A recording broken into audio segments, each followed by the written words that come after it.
When you hear traditional Chinese medicine, what's the first thing that comes to mind? Is it like ancient scrolls, maybe some herbal remedies? Or acupuncture, perhaps, little needles. Exactly.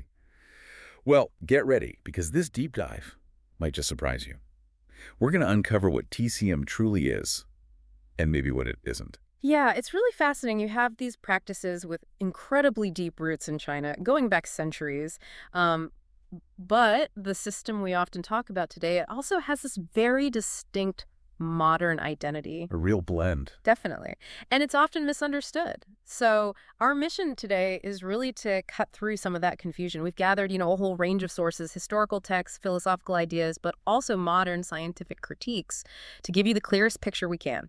We want to pull out the most important bits of knowledge, the key insights, basically giving you a shortcut to being properly informed about this, well, complex and sometimes pretty controversial topic. We'll unpack its history, both ancient and modern, the core ideas behind it, the main practices, and, yeah, those ongoing debates about science, safety, and ethics. And you'll really see how culture shapes medicine and some surprising facts that pop up when you really dig in. Okay, so let's dive right in. What if this thing we call traditional Chinese medicine, what if it's not actually as ancient as we tend to think? This is where it starts getting really interesting. That's a key point. I mean, sure, you can find evidence of therapeutic practices in China way back, like lancing during the Shang Dynasty, maybe 14th century BCE. Wow, okay. But the systematized traditional Chinese medicine, the TCM that's recognized globally today, that's largely, and this surprises many people, a product of the 20th century. I think this one source points out that the actual English term, traditional Chinese medicine, was apparently coined by party propagandists back in 1955. And it was Mao Zedong who really pushed for its creation and integration with Western medicine in the 50s, which is kind of wild because his own doctor apparently said Mao himself didn't really believe it worked. It really makes you question what traditional means in this context, doesn't it? Absolutely. And you see how practical needs and politics really drove its development. The Cultural Revolution, 66 to 76, that was a big push. They promoted TCM because it was cheap and accessible, especially for the masses. Makes sense. And that's when the barefoot doctor system emerged. These were people trained in a mix of basic modern medicine and traditional techniques, specifically for rural areas. It was really the start of what we now call integrative Chinese medicine. And that political connection hasn't gone away, has it?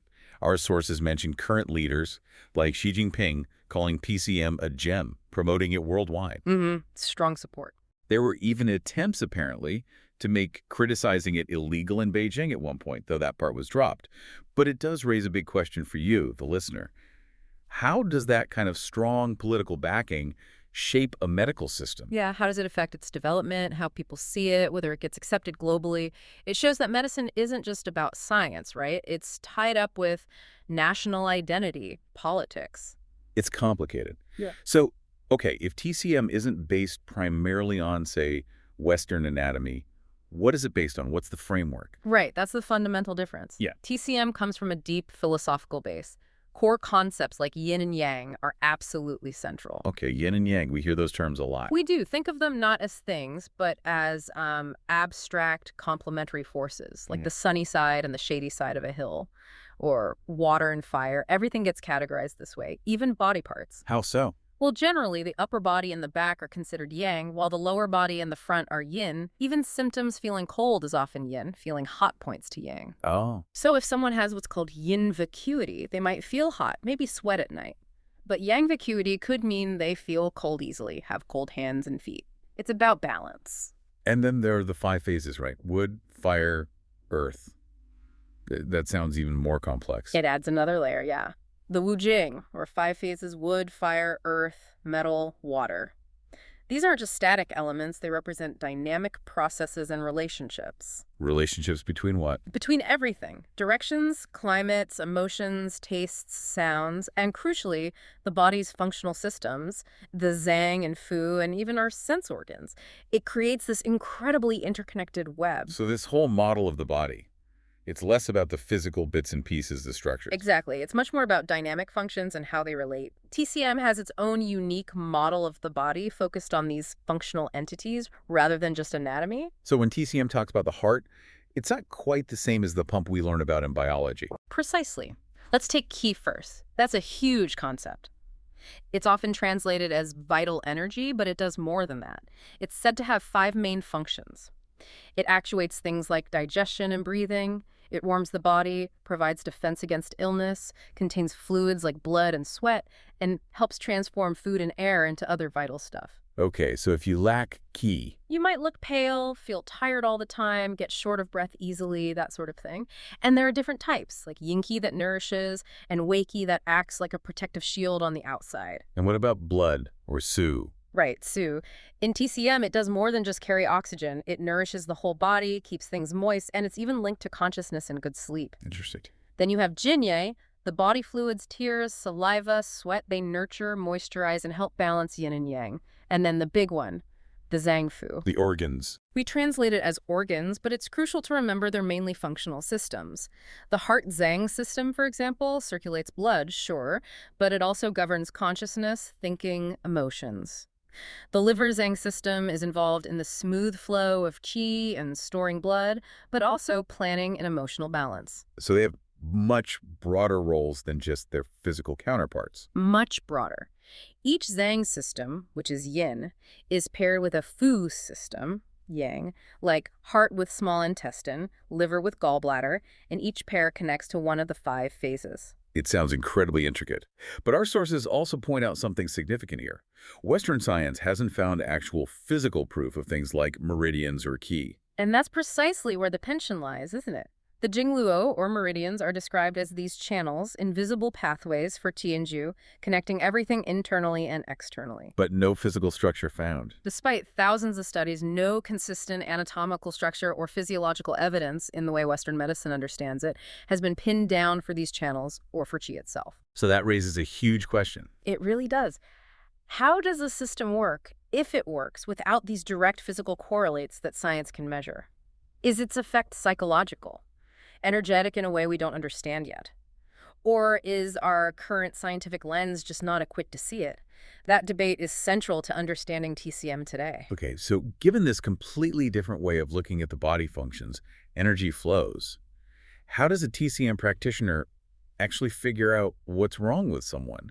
It's clearly not like ordering an MRI or a blood test. No, definitely not. They rely on what are called the 4 pillars of diagnosis. It's a very subtle art.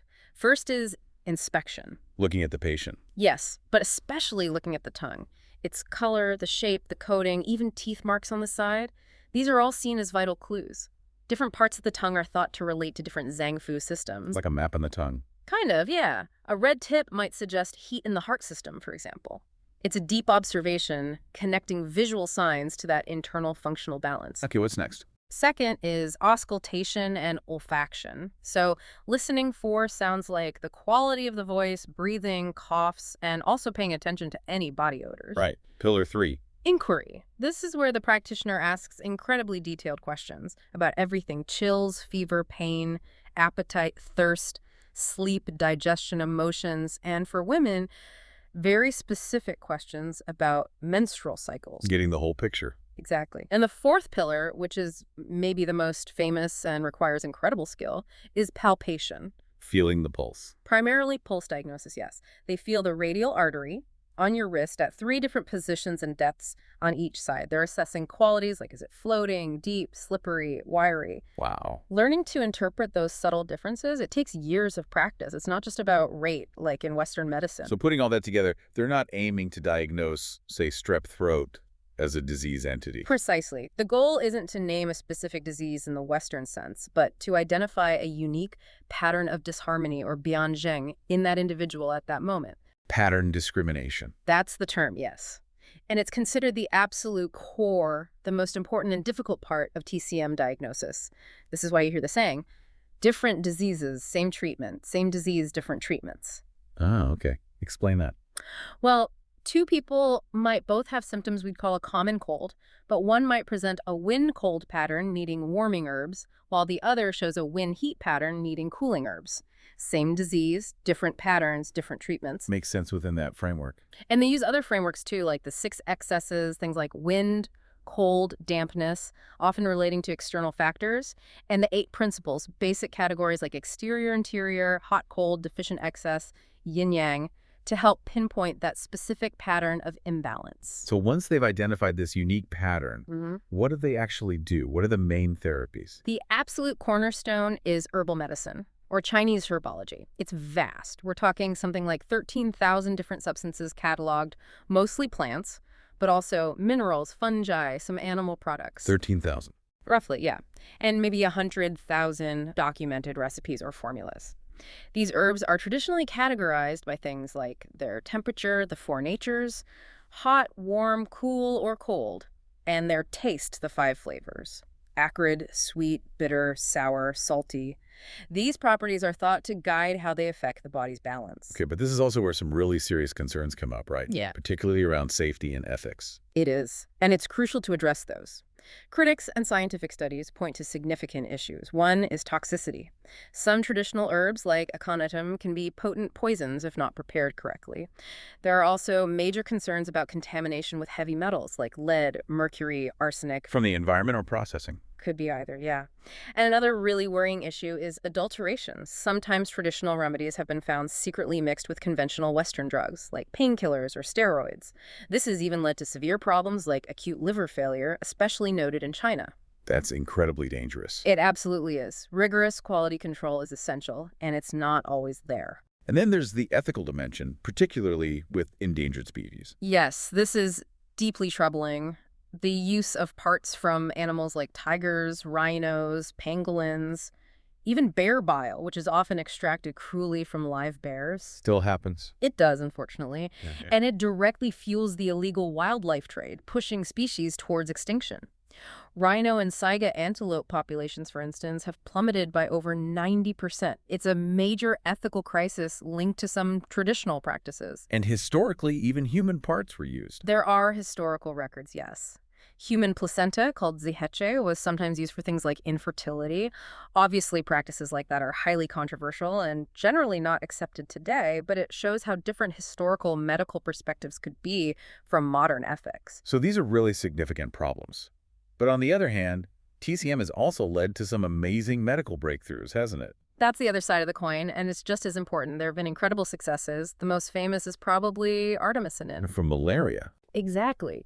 Discovered by Tu Youyou, she won a Nobel Prize for it, derived from the Artemisia annua plant, based on clues in a 4th century Chinese text. It saved millions of lives. Wow. Then there's arsenic trioxide. It sounds scary, but it's now a recognized treatment for a specific type of leukemia, acute promyelocytic leukemia. Its use also has roots in traditional Chinese medicine. Incredible. And ephedrine from the plant ma huang. It was documented way back in the Han Dynasty as an anti-asthmatic and stimulant, and it became a component of modern medicine. So, yes, there's huge potential for drug discovery if traditional remedies are studied rigorously and sourced ethically. Okay, so besides herbs, what are the other big practices? Acupuncture comes to mind immediately. Right. Acupuncture and moxibustion are probably the best known outside of China. Acupuncture is inserting very fine needles into specific points on the body, believed to influence the flow of qi and shu. And moxibustion. That involves burning dried mugwort, a herb called moxa, either on the needle handle or near the skin over an acupuncture point. It's used to warm and stimulate. Is modern acupuncture the same as it was centuries ago? Actually, no. Like TCM itself, the acupuncture widely practiced today, with standardized points and techniques, is largely a 20th century development systematized alongside TCM. And does it work? That seems to be a big debate. It is. There's ongoing debate. Some studies show it can help with certain types of pain, like back pain or osteoarthritis and nausea. But critics often argue the effects might be largely due to placebo. How so? Well, results across thousands of studies have been inconsistent. And sham acupuncture, where needles are inserted randomly or don't fully penetrate, sometimes produces similar results to real acupuncture. It's complex. Generally, though, it's considered safe if done by a trained practitioner using sterile single-use needles. Serious side effects are rare but can happen. Okay. What else is in the TCM toolkit? There are quite a few others. Tuina is a form of therapeutic massage, using various hand techniques along meridians and points. Qigong combines movement, breathing, and meditation to cultivate and balance qi. Like Tai Chi. Related, yeah. Tai Chi is often considered a form of Qigong. Then there's cupping. using heated cups to create suction on the skin, and gua sha, which involves scraping the skin to stimulate blood flow, leaves impressive-looking I'm marks. seeing pictures of that. Also, daida, traditional bone setting, and Chinese food therapy, which uses the energetic properties of foods, their yin-yang nature, temperature, flavor to promote health. It's a really wide range of approaches. Now, something else that struck me from the sources was how deeply cultural norms, especially around gender, influenced medicine in historical China. Oh, absolutely. The field of Fuke, which is traditional women's medicine, really highlights this. Women's health was often, well, less understood and sometimes considered secondary, and modesty was a huge barrier. How did that play out? There's this interesting anecdote about the doctor's lady doll. It was a small female figurine, Like a medical mannequin? sort of, but very small, often made of ivory. A female patient, especially of higher status, might use it to point to where her symptoms were located when consulting a male doctor, rather than having to describe intimate issues verbally or be examined directly. Wow, that really speaks volumes about societal constraints. It does. That expectation of silence or indirectness definitely complicated getting accurate diagnoses, especially for gynecological or other sensitive problems. And did the core concepts like yin and yang apply differently to men and women? They did. Yin and yang were definitely mapped onto gender, influencing how energy flows and physiology were perceived. Interestingly, though, many historical medical diagrams actually depicted male and female bodies as quite similar, almost androgynous, focusing on the shared meridian system rather than distinct anatomy. That's unexpected. Yeah. It also meant, for example, that pregnancy sometimes wasn't diagnosed until quite late. The symptoms could be vague, and women might be reluctant to mention them early on. And postpartum care. That was, and still is, a big focus. Replenishing the mother's qi and blood after childbirth, the practice of zuyuezi, or sitting the month, involves specific rest, diet, and avoidance of cold. Infertility was often linked back to the kidney zhang system, seen as the root of source qi, but again, diagnosis could be tricky due to modesty. Which brings us back to the present day. How do different countries handle regulating a system like this, with its unique philosophy, its history, and all these controversies we've discussed? It's really all over the map. The regulatory landscape globally is incredibly varied. Starting with China. Right. In China, where it originated and was systemized, they passed their first major TCM law in 2016. It regulates practitioner certification system covered by government insurance. And elsewhere in Asia. Places like Hong Kong, Singapore, Taiwan, and South Korea have quite established systems. They have specific regulatory boards, formal degree programs, and licensing requirements for TCM practitioners. What about further afield? Australia, Canada. Australia, Canada, and Malaysia also have regulatory frameworks in place, though the specifics vary. They recognize and regulate practitioners to some extent. In Europe or the U.S.? It's more mixed. In places like the Netherlands, New Zealand, Japan, Indonesia, Macau, you see a whole spectrum. Some have minimal or no specific government regulation for TCM practitioners, while others might have partial integration or specific rules for certain practices like acupuncture. The U.S. is state-dependent, with varying levels of licensing, mainly for acupuncturists. It really shows how different cultures are grappling with how or whether to integrate traditional medicine into modern healthcare. So after this deep dive, what's the big picture? What should you, our listener, take away from all this? Well, I think the main takeaway is the sheer complexity and, honestly, the paradox of TCM. You have the system with roots stretching back into ancient Chinese philosophy and culture. Deep roots. Deep roots, absolutely. Yet the version we know today was profoundly reshaped, standardized, even politicized, mainly in the 20th century. It offers this unique, functional view of the body, focusing on balance and flow. And undeniably, it has led to major medical discoveries, like artemisinin. But it also faces really strong challenges from a Western scientific perspective regarding the mechanisms and proof of efficacy for many of its core concepts and therapies. And we can't ignore the serious safety concerns around some herbs and the very real ethical problems tied to the use of endangered species. So it's a real journey through history, culture, philosophy, science, politics. Yeah. All wrapped up in one system. That tension between its ancient heritage and modern scientific scrutiny is clearly still defining its path. Absolutely. Which leads to a final thought, maybe something for you to mull over. Given everything we've discussed, TCM's complex history, its philosophical depth, those incredible breakthroughs, but also the persistent scientific questions and ethical issues, how should we, as a global community, approach evaluating and potentially integrating knowledge from diverse healing traditions, ancient and modern, in a way that's both respectful and responsible, aiming to truly benefit health worldwide?